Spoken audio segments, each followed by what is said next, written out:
거룩한 예배로 나오신 성도님들을 주님의 이름으로 환영합니다. 하나님께 예배하는 사람은 영과 진리로 예배해야 합니다. 아멘.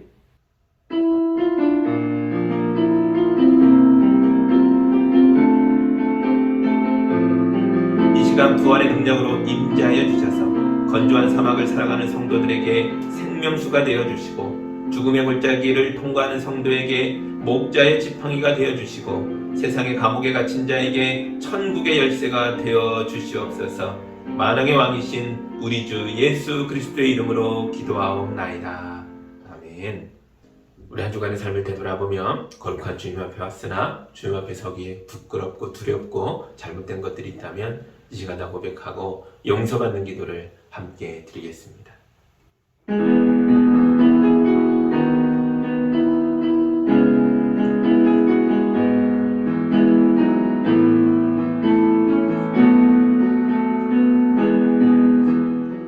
사랑의 하나님 아버지, 우리가 허무한 욕망을 따랐고 죄를 지었고 비천한 자리에 주저앉았던 것을 회개합니다.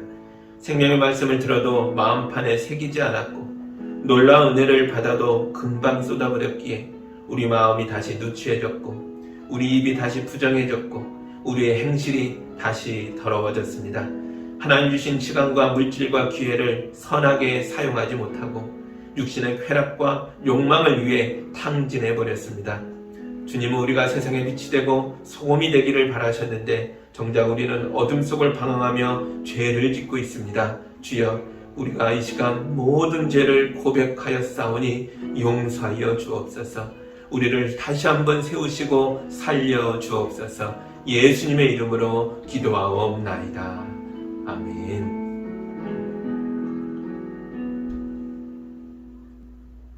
우리 주님이 주시는 용서와 치유와 화해의 말씀을 들으시기 바랍니다.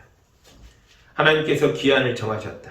이 기간이 지나면 반역이 그치고 죄가 끝나고 속죄가 이루어지고 하나님이 영원한 의를 세우시고 반성에서 보이신 것과 예언의 말씀을 이루시고 가장 거룩한 곳에 기름을 부으며 거룩하게 구별하실 것이다. 아멘.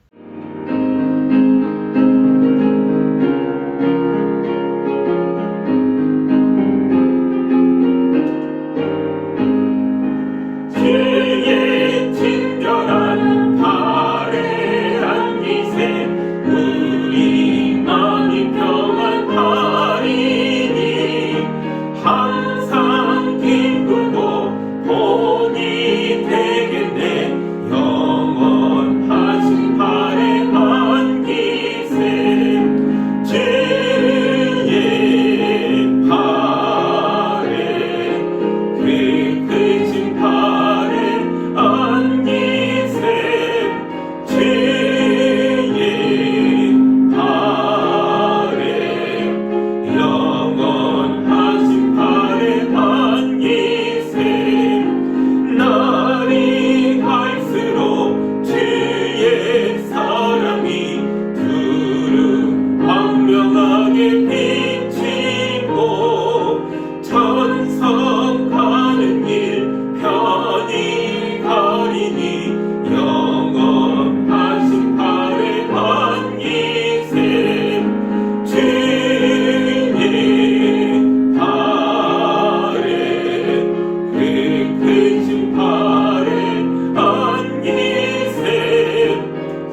말씀은 요한복음 20장 19절에서 31절의 말씀입니다.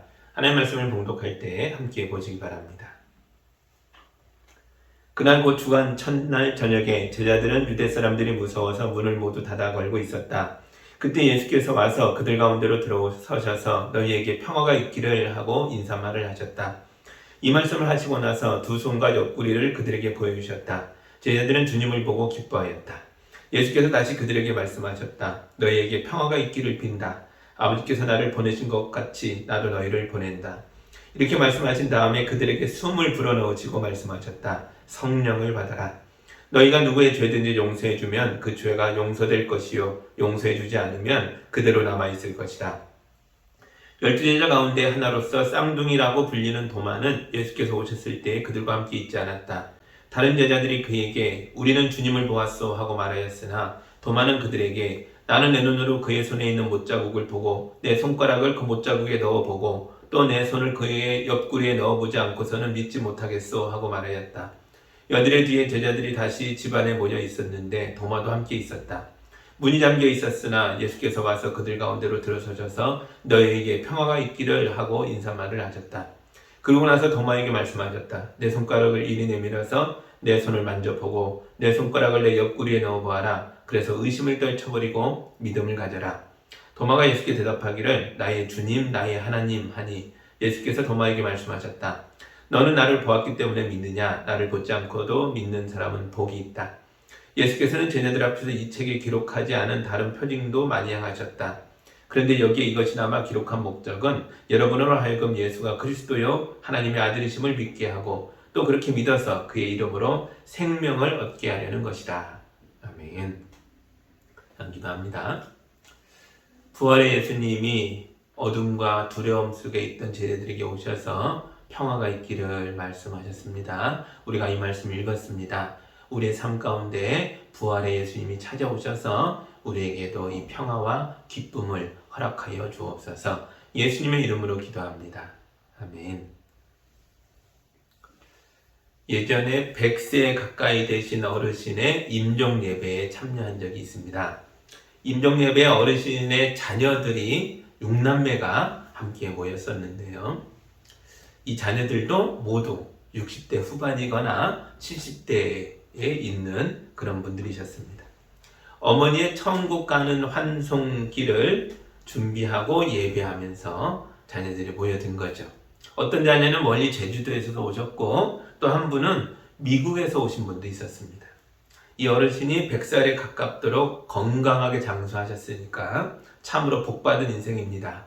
그러나 이제는 떠날 때가 된 것입니다. 인간은 누구나 죽음을 피하지 못합니다. 그러나 우리는 죽음 저 너머에 부활이 있음을 압니다. 부활을 모르는 세상 사람들은 장례식을 영원한 이별이라고 해서 영결식이라고 부릅니다. 하지만 우리 그리스도인들은 천국으로 이사간다라고 해서 천국 환송식이라고 부릅니다. 우리는 죽어서 사라지는 게 아니라 천국으로 옮겨가는 거죠. 우리의 이별은 영원한 이별이 아니라 잠시 동안만의 이별입니다. 그래서 우리 그리스도인들은 장례식장에서 다시 만날 약속을 바라보면서 찬송가를 부르는 것입니다. 이런 부활의 신앙은 기독교 신앙의 핵심 중의 핵심이죠.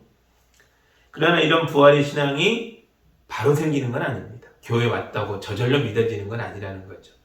오늘 말씀에 나오는 제자들이 예수님이 부활하셨다라는 소식을 듣고도 죽음에 대한 두려움에 사로잡혀서 문을 꼭꼭 닫아 걸고 숨어 있는 걸 보면 알 수 있습니다. 예수님을 죽인 유대 사람들이 쳐들어와서 자기들도 잡아갈까봐, 자기들도 죽게 될까봐 무서워서 숨은 겁니다. 부활의 첫날 아침이 지나가고 점심때도 지나가고 이제 저녁이 될 때까지 예수님의 제자들은 집안에 문을 닫아 걸고 숨어서 움직이지 않고 있습니다. 아침에 예수님 무덤이 열려있다.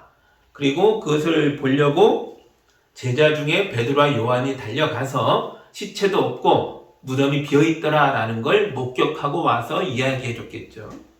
낮에는 내가 부활의 예수를 만났습니다 고백하는 막달라 마리아가 와서 증언도 해줬습니다. 그러나 여전히 이 제자들은 두려움을 떨쳐내지 못하고 젖은 빨래처럼 축 처진 죽어있는 사람들처럼 무기력하게 문을 닫아 걸고 숨어 있습니다. 예수님이 부활하신 건 그럴 수도 있다. 그게 나와 무슨 상관인가 하는 거죠. 이들이 예수님을 따라다녔던 것은 꿈이 있었기 때문입니다. 예수님께서 차별의 땅 이 갈릴리 사람들과 함께 혁명을 일으킬 줄 알았습니다.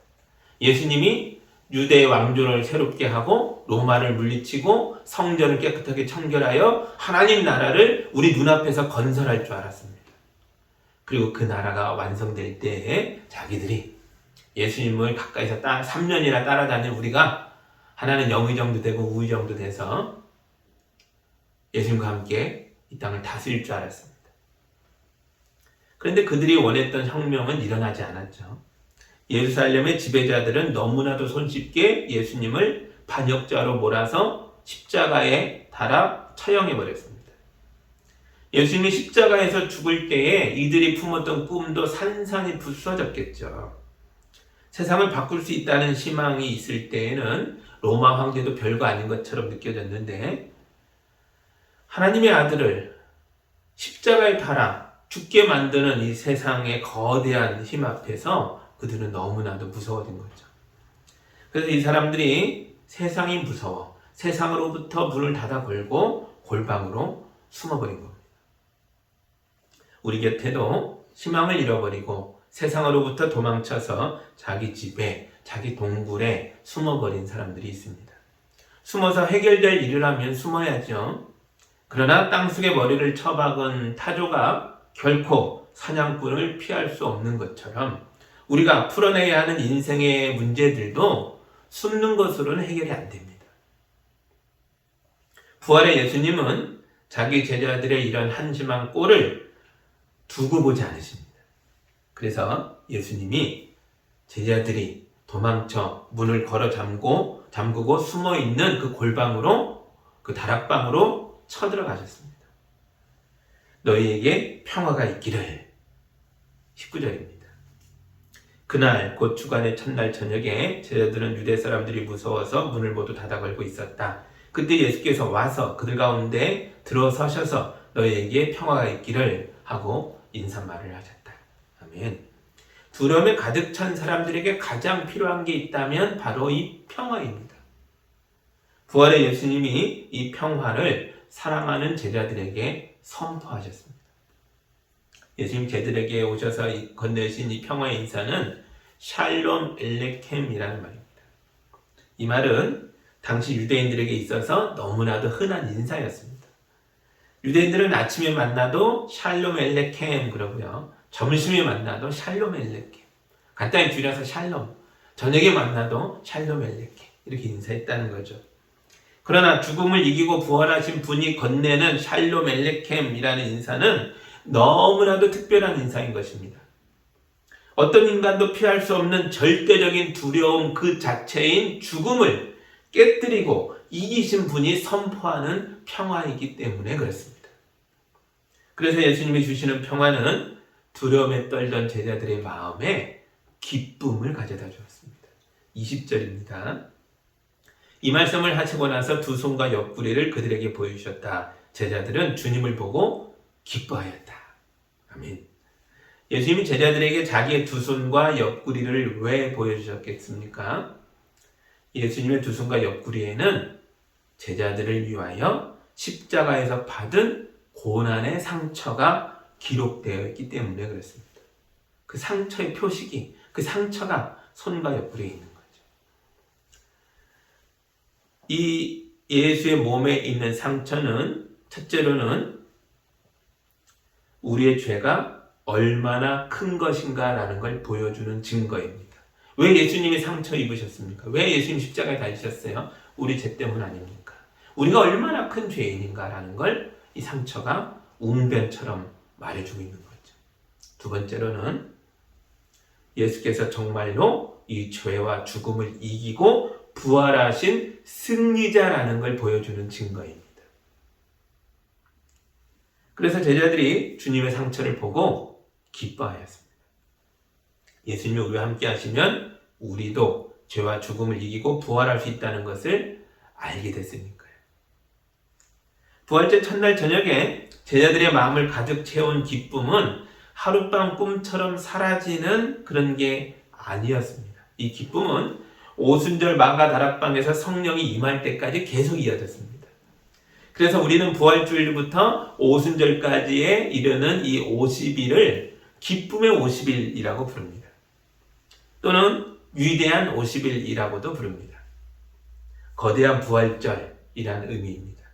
부활절은 하루가 아니라 오순절까지 이어지는 이 50일 전체를 큰 부활절로 초대교회부터 지금까지 우리가 이렇게 알고 기뻐하는 절기로 삼고 있다는 거죠.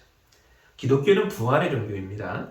부활의 종교는 다른 말로 바꾸면 기쁨의 종교인 것입니다. 예루살렘에 성공에 대한 열정과 야망으로 가득 차 있던 사울이라는 청년이 하나 있었습니다. 그는 유대인 지도자들에게 인정을 받고 사회적 성공을 거두고자 살인도 할 수 있다라고 생각하는 사람이었습니다. 실제로 그는 교회에 쳐들어가서 많은 그리스도인들을 때리고 협박하고 잡아와서 감옥에 가두었습니다. 이런 지옥 같은 삶을 살던 사람도 부활의 예수님을 만나서 바울이라는 새 사람으로 변했습니다. 바울은 예수의 이름을 전하기 위하여 3번씩이나 세계 여행을 했고 예수의 이름을 전하다가 무수하게 매를 많이 맞았고 죽을 뻔한 위기도 숱하게 넘깁니다. 그런데 이런 험한 일을 겪으면서도 바울의 마음속에는 기쁨이 있었습니다. 바울이 빌립보 교회에 보낸 편지에서 이런 말을 합니다. 나는 주님 안에서 크게 기뻐하였습니다. 내가 궁핍해서 이렇게 말하는 것이 아닙니다. 나는 어떤 처지에서도 스스로 만족하는 법을 배웠습니다. 나는 비천하게 살 줄도 알고 풍족하게 살 줄도 압니다. 배부르거나 굶주리거나 풍족하거나 궁핍하거나 그 어떤 경우에도 적응할 수 있는 비결을 배웠습니다. 나에게 능력을 주시는 분 안에서 나는 모든 것을 할 수 있습니다. 아멘. 바울의 고백을 보면 예수님이 제자들에게 주셨던 평화가 바울의 마음속에서도 넘치고 있다는 걸 알 수 있습니다. 예수님이 주시는 평화는 절대적인 평화입니다. 그래서 우리가 배부르거나 굶주리거나 풍족하거나 궁핍하거나 그 어떤 경우에도 이 평화가, 이 기쁨이 계속 우리 마음을 가득 채워준다는 거죠. 그런데 많은 그리스도인들이 이런 평화를 잃어버리고 삽니다. 우리의 눈이 부활의 예수님으로부터 세상으로 돌아가 버렸기 때문에 그렇습니다. 어떤 사람들은 변화되기 전에 청년 사울처럼 세상에서의 성공에다가 자기 인생의 모든 것을 다 걸고 살아갑니다. 우리가 쳐다보는 세상이 사실 이렇게 만만하지 않죠. 세상이 변덕스러울 때가 많습니다. 좋은 것을 주면 우리가 기뻐하고 웃다가 좋은 것을 주지 않으면 슬퍼하며 웁니다. 변덕스러운 세상 속에서 하루에도 몇 번씩이나 울다가 웃다가 하면서 우리 자신의 삶도 그렇게 변덕스럽게 변해가는 거죠. 또 어떤 사람들은 골방에 숨어있는 제자들처럼 또는 상처 입은 강아지처럼 매일 자기 상처를 핥으면서 숨어서 살아가려고 합니다. 부활의 예수님은 숨어있는 제자들에게 그리고 세상의 성공을 위해 달려가던 청년 사울에게 오셔서 우리 인생을 가장 가치 있게 만드는 게 무엇인지를 가르쳐 주셨습니다. 우리는 그것을 사명이라고 부릅니다. 21절 보시죠. 예수께서 다시 그들에게 말씀하셨다. 너희에게 평화가 있기를 빈다. 아버지께서 나를 보내신 것 같이 나도 너희를 보낸다. 아멘. 예수님이 주신 절대적인 평화와 기쁨을 유지하는 비결이 있다면 그것은 바로 우리가 보냄을 받은 자로서 사는 것입니다. 마태복음 6장에서 예수님이 너희는 먼저 하나님의 나라와 하나님의 의를 구하여라. 그래야만 이 모든 것을 너희에게 더하여 주실 것이다. 그러므로 내일 일은 걱정하지 말아라. 내일 걱정은 내일이 맡아서 할 것이다. 한날의 괴로움은 그날에 겪는 것으로 족하다라고 말씀하셨습니다. 하나님의 나라와 하나님의 의를 먼저 구하는 자는 내일 일을 걱정하지 않습니다. 오늘 하루가 괴로운 날이었다고 해도 내일은 반드시 좋은 날이 올 것을 알고 있습니다. 하나님께서 우리에게 모든 것을 더하여 주실 것입니다. 하나님이 더하여 주시는 이 모든 것에는 죄의 용서와 구원이 있고 죽음을 이기는 승리도 있으며 하나님 나라에서 누리는 영원한 평화와 기쁨도 있습니다. 하나님이 베풀어 주시는 이 모든 은혜와 축복은 모두 보냄받은 자로 사는 사람들에게 주어지는 것입니다. 그런데 문제가 있죠. 우리가 예수는 아니지 않습니까? 우리가 하나님의 능력을 가지고 살아가는 존재가 아닙니다. 우리 자신은 연약하고 부족한 사람들입니다. 이런 사람들이 어떻게 하나님 나라와 하나님의 의로움을 구하는 삶을 날마다 살아낼 수 있겠습니까? 어떻게 우리같이 부족한 사람들이 보내신 분의 높고 크신 뜻을 이룰 수 있단 말입니까? 맞습니다. 우리 스스로는 그렇게 하려고 해도 할 수가 없습니다. 그래서 성령을 받아야 합니다. 22절입니다. 이렇게 말씀하신 다음에 그들에게 숨을 불어넣으시고 말씀하셨다. 성령을 받아라. 아멘. 우리가 보내신 분의 뜻을 받들어서 하나님의 나라와 하나님의 의를 위하여 살아가려면 성령을 받아야 합니다. 성령님은 예수의 영이시며 하나님의 영이십니다. 성령이 우리와 함께 하시면 작고 연약하고 보잘것없었던 우리가 하나님의 능력을 힘입어서 예수님이 하신 일들을 하게 됩니다. 초대교회에서 일어난 많은 사건들은 모두 성령의 사건이었습니다. 초대교회 성도들은 지혜롭게 말했고 병을 고쳤고 방언을 말하며 예언을 했고 기적을 행하였습니다. 그러나 그게 목표와 목적은 아니었다는 거죠. 예수께서 많은 기적을 행하셨지만 기적이 목적이고 목표였던 적은 한 번도 없습니다. 초대교회에서 일어난 모든 기적들도 성령님이 하시는 일들의 핵심이 아닙니다. 기적 자체가 핵심이 아닙니다. 성령이 우리에게 오시는 이유는 우리로 하여금 죄의 문제를 다루게 하기 위해서였습니다. 23절입니다. 너희가 누구의 죄든지 용서해 주면 그 죄가 용서될 것이요 용서해 주지 않으면 그대로 남아있을 것이다. 아멘. 이 죄의 문제를 다루기 위하여 성령을 받으라고 하신 것입니다. 마태복음 9장에 보면 예수님이 중풍병으로 누워있는 남자를 보시고 작은 자여 너의 죄를 용서하노라 이렇게 말씀하셨습니다. 이걸 보고 바리새파 사람들이 예수님을 비난합니다. 그러자 예수님이 자기가 죄를 용서하는 하나님의 아들이심을 보이고자 중풍병자에게 일어나서 걸으라 라고 말씀하셨습니다. 그러자 그 병자가 자리를 털고 일어나 자기 침상을 들고 걸어갔습니다. 여러분이 가정과 가족의 어려움을 해결해 달라고 많이 기도하는 줄 압니다. 성도들이 이 간절한 기도에 하나님께서 응답하여 주실 줄 믿습니다. 그러나 우리 가정과 우리 가족의 죄에 대해서도 기도하고 계신가요? 아버지의 죄가 우리 가족을 침몰시킬 수 있습니다. 어머니의 잘못이 우리 가정에 풍파를 일으킬 수 있습니다. 엇나간 자식이 부모 가슴에 대못을 받고 평생의 한이 될 수도 있습니다. 우리의 비뚤어짐, 엇나감, 바르지 못한 행실, 미움과 절망과 자포자기함, 자기를 스스로 미워하는 것, 이런 것들을 내버려 두면 안 됩니다. 많이 기도하시고 성령의 능력을 힘입어서 우리 가정을 어둠으로 끌고 들어가는 죄악을 끊어내야 합니다. 예수님이 죄악의 고통과 절망과 죽음에서 우리를 구원하기 위하여 십자가에서 죽어주셨습니다. 그리고 부활하신 예수님은 은혜를 입은 우리에게 죄악에 맞서서 싸워서 많은 생명을 구원해내는 사명을 주시고 우리를 그 사명을 감당하라고 이 땅으로 보내셨습니다. 그래서 우리 그리스도인들은 모두 죄악에 맞서 싸우는 용사들인 것입니다. 에베소서 6장에서 전신갑주를 입으라 하는 말이 괜히 기록되어 있는 게 아닙니다.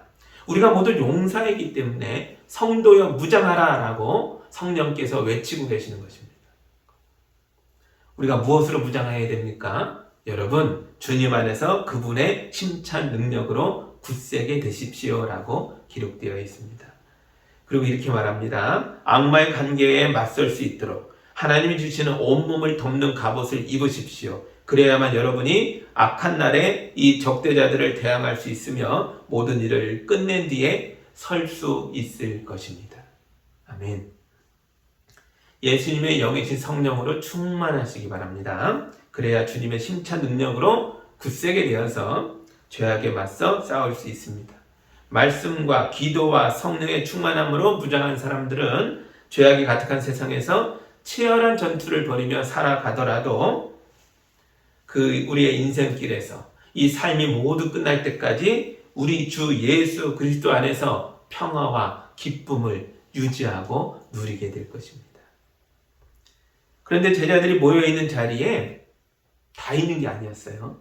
참석하지 않은 사람이 하나가 있었습니다. 그가 무슨 일로 빠졌는지 모르겠지만 그 자리에 없었기 때문에 그 사람 홀로 부활하신 예수님을 만나지 못했습니다.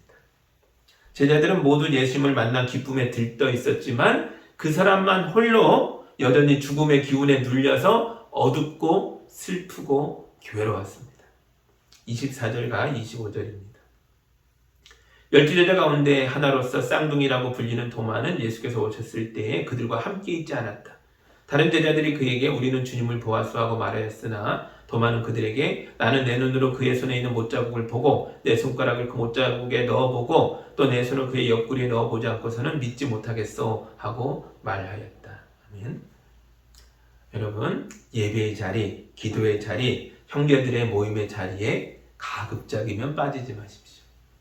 교회 밖에서 예수를 찾지 마십시오. 예수님은 교회의 머리이시고 교회는 예수의 몸입니다. 그러므로 교회에 와야 예수님을 만나는 겁니다. 그리고 일주일이 지납니다. 이때는 도마도 제자들과 함께 모여 있었습니다. 26절입니다. 여드레 뒤에 제자들이 다시 집안에 모여 있었는데 도마도 함께 있었다. 문이 잠겨 있었으나 예수께서 와서 그들 가운데로 들어서셔서 너희에게 평화가 있기를 하고 인사말을 하셨다. 샬롬 알레켐 또 오셨습니다. 네, 제자들이 예수님을 만났는데도 불구하고 문을 또 닫아 걸고 일주일 동안 숨어 있었죠. 사람이 그렇습니다. 한번 주님을 만났다고 해서 바로 깨치고 나오는 게 아니죠. 제자들은 언제까지 이러고 있을까요? 성령이 임할 때까지. 마가 다락방에 오순절 성령이 임할 때 비로소 그들이 문을 열고 나오게 됩니다. 예수께서 성령을 받으라고 하신 거죠. 아직 문이 잠겨있는 집안에 예수님이 또 모든 걸 다 뚫고 그들 가운데 들어오셔서 힘차게 인사하십니다. 평화가 너희에게 있기를. 아멘. 저는 이 장면을 보면서 예수님이 우리의 참 목자시구나 라는 생각을 합니다. 양들이 두려움에 빠져 있으면 혼낼 게 아니라 안아주셔야죠. 두려움을 떨쳐낼 때까지 우리 예수님은 제자들을 몇 번이고 찾아오셔서 안아주셨습니다. 이것만이 아니죠. 이들이 갈릴리 바닷가에 가면 또 거기까지 찾아가셨어요. 만나주시고 말씀해주시고 위로하시고 안아주셨어요. 지금 예수님이 우리를 향해서도 그렇게 일하여 주시는 줄 믿습니다. 그리고 도마에게도 그 일을 행해 주셨습니다. 증거가 있냐라고 반문했던 도마에게 예수님이 직접 오셔서 이렇게 말씀하셨습니다. 27절입니다. 그리고 나서 도마에게 말씀하셨다. 내 손가락을 이리 내밀어서 내 손을 만져보고 내 손을 내 옆구리에 넣어보아라. 그래서 의심을 떨쳐버리고 믿음을 가져라. 아멘. 예수님이 도마에게 의심을 떨쳐버리고 믿어라 말씀하셨습니다. 도마도 예수님의 양이며 예수님은 의심했던 도마의 목자이십니다. 우리가 가끔 의심할 수 있어요. 그렇다고 해서 우리 목자가 안 되는 게 아닙니다. 예수님이 양이 아닌 게 아닙니다. 예수님이 찾아오시고 안아주시고 또 우리를 만나주시고 말씀해 주실 것입니다.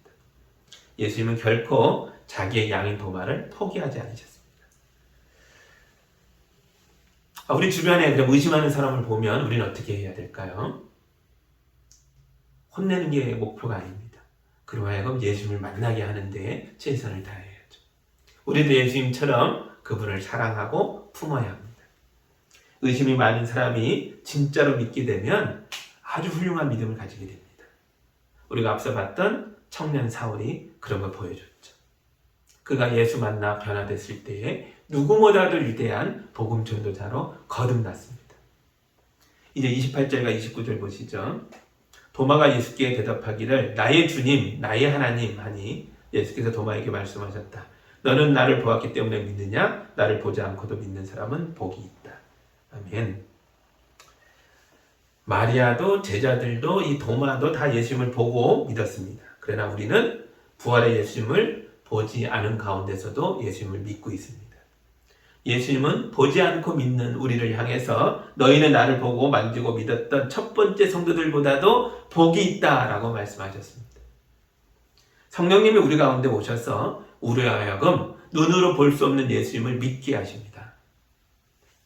그리고 우리를 예수의 증인으로 우리 가족과 이웃과 세상 앞에 세우십니다.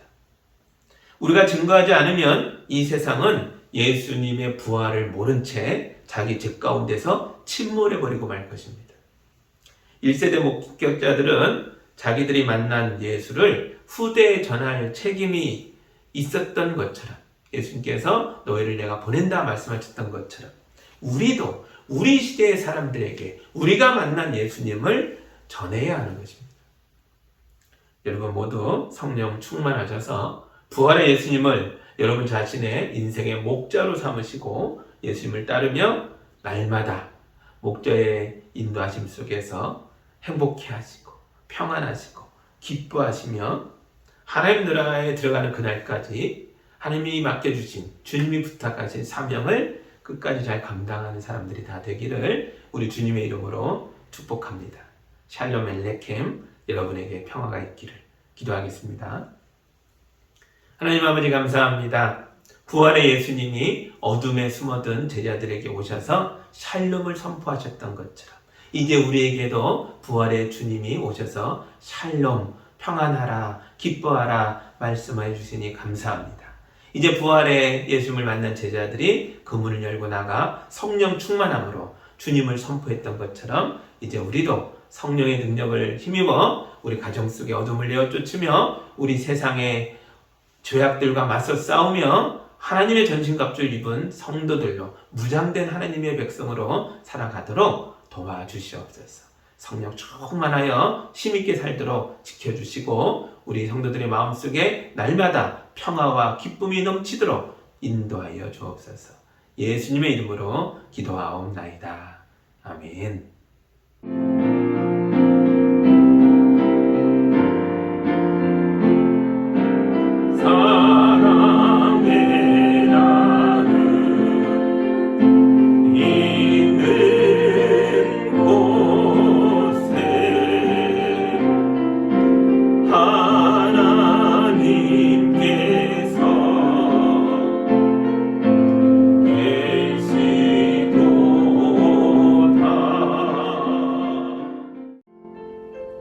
사랑하는 하나님 아버지, 우리 성도들을 축복하시고 이 땅에서 수고하고 애쓰는 모든 것들이 은혜의 열매가 되도록 인도하여 주셔 감사합니다. 성도들이 거룩한 예물을 올려드렸습니다. 이 귀한 예물을 통해 영광 받아 주옵시고 주님의 교회가 든든히 세워지게 하시고 이 땅을 살아가는 어렵고 힘든 사람들을 위로하며 일으켜 세우고 도와주는 일에 거룩하게 쓰이게 하여 주옵소서. 우리 성도들 연약해지지 않도록 주님이 붙들어 주시고 건강을 잃은 자들을 회복시켜 주시고 마음이 무너진 자들을 은혜로 일으켜 세워 주시며 하는 일마다 복되게 열매 맺도록 축복하여 주옵소서. 예수님의 이름으로 기도하옵나이다.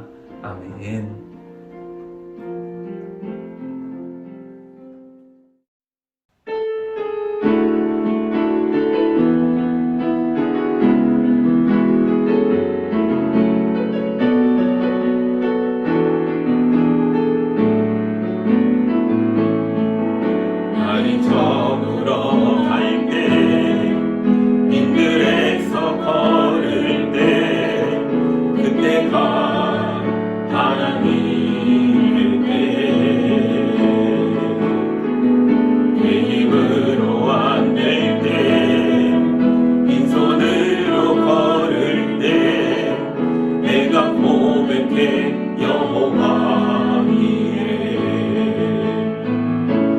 주가 일하시네 주가 일하시네 주께 아끼지 않는 자에게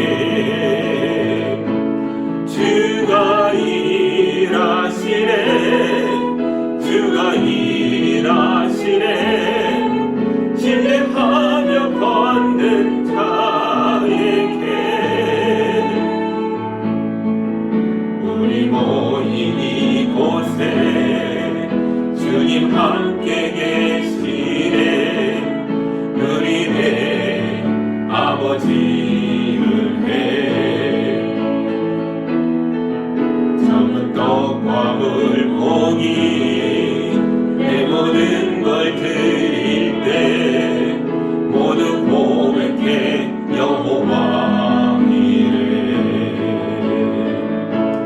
주가 일하시네 주가 일하시네 주께 아끼지 않는 자에게 주가 일하시네 주가 일하시네 신뢰하며 걷는 자에게 주가 일하시네 주가 일하시네 주께 아끼지 않는 자에게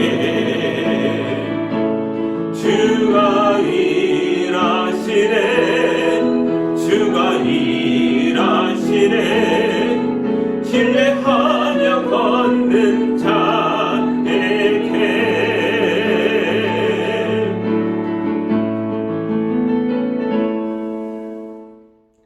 이제는 우리를 위해 십자가에 오르셨던 예수 그리스도의 은혜와 우리를 위하여 그 아들을 내어놓으신 하나님의 크신 사랑과 우리 안에 오셔 함께 동행하며 주님의 십자가를 보고 따르게 하시는 성령님의 인도하심이 우리 성도들과 삶과 가정과 일터 위에 이제로부터 영까지 함께 하기를 간절히 축원하옵나이다. 아멘.